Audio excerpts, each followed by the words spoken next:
Now, do not dismiss these protests as just a youth campaign. The protesters in Hong Kong certainly know what they're doing. The young activists are using a range of tactics to challenge the government, even though they do not have a clear leadership. The protests are being organized on Hong Kong's web forum, LIHKG, and Telegram, which is an encrypted messaging app. Protesters have formed groups to share real-time information. They're planning online. They share whereabouts of police officers. They conduct snap polls on whether this demonstration should end. They discuss the next steps of their campaign. It is a people's movement in every sense of the word.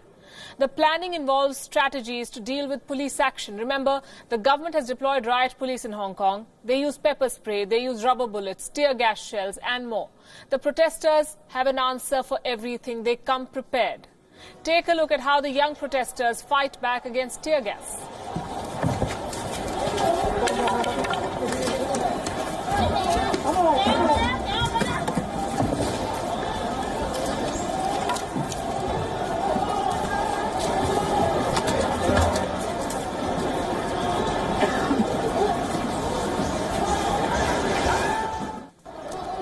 They come wearing face masks, as you can see, goggles and helmets to protect themselves. They use traffic cones and water to diffuse tear gas shells. The protesters have fine-tuned their strategies. They've learned from the 2014 uprising.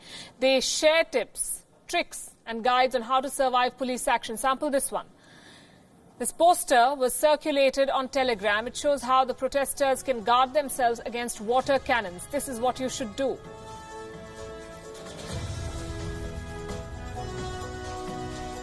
Some protesters also carry first aid tools like scissors and gauze for emergencies. Here's another example of the great coordination by these protesters. Over the weekend, many of them came together to uproot barriers from the streets.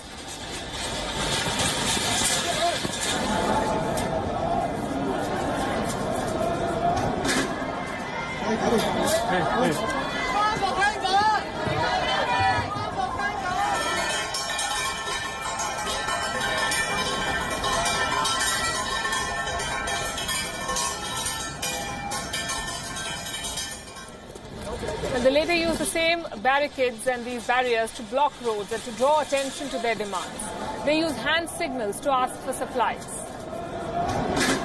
Look at this. When protesters circle their heads, it means that they're asking for helmets. When they wave both their hands, it means that they must pull out their umbrellas. This is extremely well coordinated, and yet this is a leaderless movement. Such campaigns tend to fizzle out, but Hong Kong is showing no signs of that happening. The protesters say that they've resisted creating a leadership structure for a reason.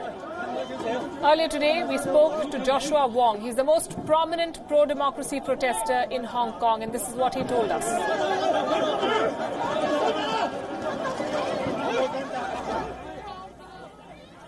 The movement is leaderless and faceless because once any politician lead the movement, that politician might be targeted, prosecuted, and jailed. That's why this movement have no leader.